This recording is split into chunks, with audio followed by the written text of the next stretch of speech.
Audio क्रमांक 1। पुस्तक का नाम गायत्री प्रार्थना। लेखक पंडित श्रीराम शर्मा आचार्य। प्रार्थना का महत्व। गायत्री मंत्र का अर्थ इस प्रकार है। ओम परमात्मा, भूः प्राण स्वरूप, भुवः दुखनाशक, स्वः सुख स्वरूप, तत् उस सवितुः तेजस्वी, वरेण्यम श्रेष्ठ, भर्गः पापनाशक, देवस्य दिव्य, धीमहि धारण करे, धियो बुद्धि, यो जो, नः हमारी, प्रचोदयात प्रेरित करे। अर्थात उस प्राण स्वरूप, दुखनाशक, सुख स्वरूप, श्रेष्ठ, तेजस्वी, पापनाशक, देव स्वरूप परमात्मा को हम अंतरात्मा में धारण करें। वह परमात्मा हमारी बुद्धि को सन्मार्ग पर प्रेरित करे। इस अर्थ का विचार करने से उसके अंतर्गत 3 तथ्य प्रकट होते हैं। नंबर 1, ईश्वर का दिव्य चिंतन। नंबर 2, ईश्वर को अपने अंदर धारण करना। नंबर 3, सद्बुद्धि की प्रेरणा के लिए प्रार्थना। यह तीनों ही बातें असाधारण महत्व की हैं। नंबर 1, ईश्वर के प्राणवान, दुख रहित, आनंद स्वरूप, तेजस्वी, श्रेष्ठ, पाप रहित, दैवी गुण संपन्न स्वरूप का ध्यान करने का तात्पर्य यह है कि इन्हीं गुणों को हम अपने में लाएं, अपने विचार और स्वभाव को ऐसा बनाएं कि उपयुक्त विशेषताएं हमारे व्यावहारिक जीवन में परिलक्षित होने लगे। इस प्रकार की विचारधारा, कार्य पद्धति एवं अनुभूति मनुष्य की आत्मिक और भौतिक स्थिति को दिन दिन समुन्नत एवं श्रेष्ठ बनाती चलती है। नंबर 2, गायत्री मंत्र के दूसरे भाग में परमात्मा को अपने अंदर धारण करने की प्रतिज्ञा है।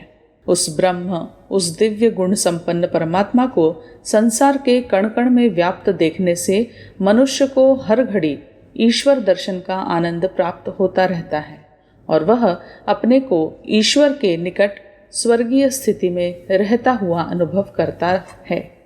नंबर 3, मंत्र के तीसरे भाग में सद्बुद्धि का महत्व सर्वोपरि होने की मान्यता का प्रतिपादन है। भगवान से यही प्रार्थना की गई है कि आप हमारी बुद्धि को सन्मार्ग पर प्रेरित कर दीजिए, क्योंकि यह एक ऐसी महान भगवत कृपा है कि इसके प्राप्त होने पर अन्य सब सुख संपदाएं अपने आप प्राप्त हो जाती हैं। इस मंत्र के प्रथम भाग में ईश्वरीय दिव्य गुणों को प्राप्त करने, दूसरे भाग में ईश्वरीय दृष्टिकोण को धारण करने और तीसरे में बुद्धि को सात्विक बनाने, आदर्शों को ऊंचा रखने, उच्च दार्शनिक विचारधाराओं में रमण करना और तुच्छ तृष्णाओं एवं वासनाओं के लिए हमें नचाने वाली बुद्धि को मानस लोक में से बहिष्कृत करना है। जैसे जैसे कुबुद्धि का कलमश दूर होगा, वैसे ही दिव्य गुण संपन्न परमात्मा के अंशों की अपने में वृद्धि होती जाएगी और उसी अनुपात से लौकिक और पारलौकिक आनंद की अभिवृद्धि होती जाएगी। गायत्री मंत्र में सन्निहित उपर्युक्त तथ्य में ज्ञान, भक्ति, कर्म तीनों हैं। सद्गुणों का चिंतन ज्ञान योग है, ब्रह्म की धारणा भक्ति योग है और बुद्धि की सात्विकता एवं अनासक्ति कर्म योग है। वेदों में ज्ञान, कर्म, भक्ति ये तीनों ही विषय हैं।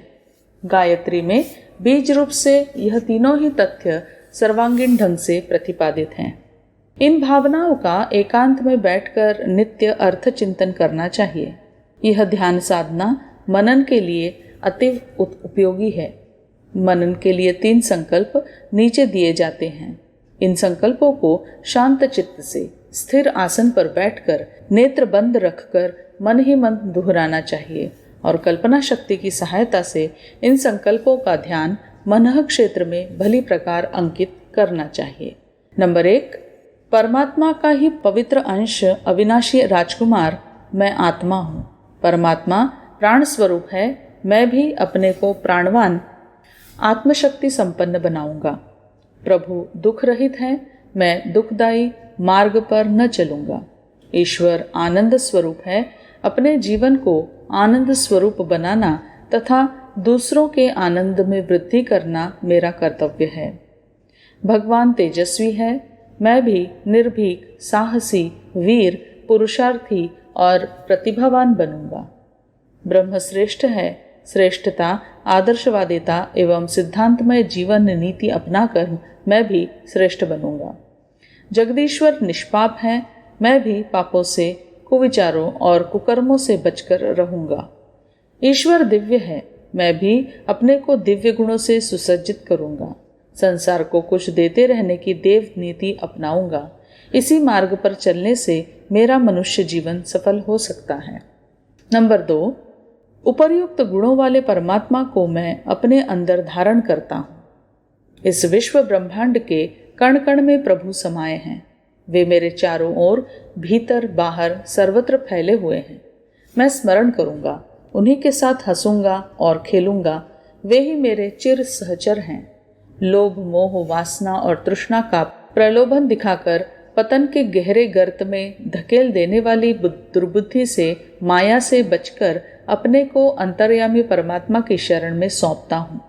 उन्हें ही अपने हृदयासन पर अवस्थित करता हूँ। अब वे मेरे और मैं केवल उन्हीं का हूँ।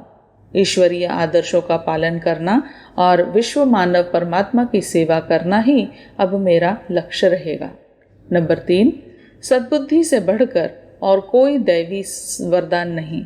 इस दिव्य संपत्ति को प्राप्त करने के लिए मैं घोर तप करूंगा। आत्मचिंतन करके अपने अंतःकरण चतुष्टय में, मन, बुद्धि, चित्त, अहंकार में छिपी बैठी कोई कुबुद्धि को बारीकी के साथ ढूंढूंगा और उसे बहिष्कृत करने में कोई कसर न रहने दूंगा। अपनी आदतों, मान्यताओं, भावनाओं और विचारधाराओं में जहाँ भी कुबुद्धि पाऊंगा वहीं से इसे हटाऊंगा। असत्य को त्यागने और सत्य को ग्रहण करने में रत्ती भर भी दुराग्रह नहीं करूंगा। अपनी भूले मानने और विवेक संगत बातों को मानने में तनिक भी दुराग्रह नहीं करूंगा।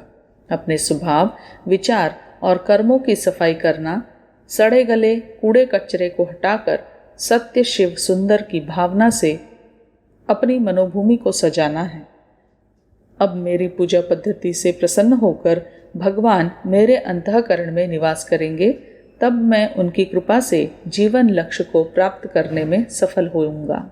इन संकल्पों में अपनी रुचि के अनुसार शब्दों का हेरफेर किया जा सकता है, पर भाव यही होना चाहिए। नित्य शांत चित्त से भावपूर्वक इन संकल्पों को देर तक अपने हृदय में स्थान दिया जाए तो गायत्री के मंत्रार्थ की सच्ची अनुभूति हो सकती है। इस अनुभूति से मनुष्य दिन प्रतिदिन अध्यात्म मार्ग में ऊंचा उठ सकता है। प्रातः प्रार्थना। वह शक्ति हमें दो दया निधे, कर्तव्य मार्ग पर डट जावे। पर सेवा पर उपकार में हम निज जीवन सफल बना जावे। हम दीन दुखी निबलो विकलो के सेवक बन संताप हरे। जो हो भूले भटके बिछुड़े, उनको तारे खुद तर जावे। छल द्वेष दंभ पाखंड झूठ, अन्याय से निष्दिन दूर रहे। जीवन हो शुद्ध सरल अपना, शुचि प्रेम सुधा रस बरसावे। निज आन मान मर्यादा का, प्रभु ध्यान रहे अभिमान रहे। जिस देव भूमि में जन्म लिया, बलिदान उसी पर हो जावे। गायत्री उपासना का विधि विधान। गायत्री उपासना तो कभी भी किसी भी स्थिति में की जा सकती है। हर स्थिति में यह लाभदायी है, परंतु विधिपूर्वक भावना से जुड़े न्यूनतम कर्मकांडों के साथ की गई उपासना अति फलदायी मानी गई है। 3 माला गायत्री मंत्र का जप आवश्यक माना गया है। शौच स्नान से निवृत्त होकर नियत स्थान नियत समय पर सुखासन से बैठकर नित्य गायत्री उपासना की जानी चाहिए। उपासना विधि।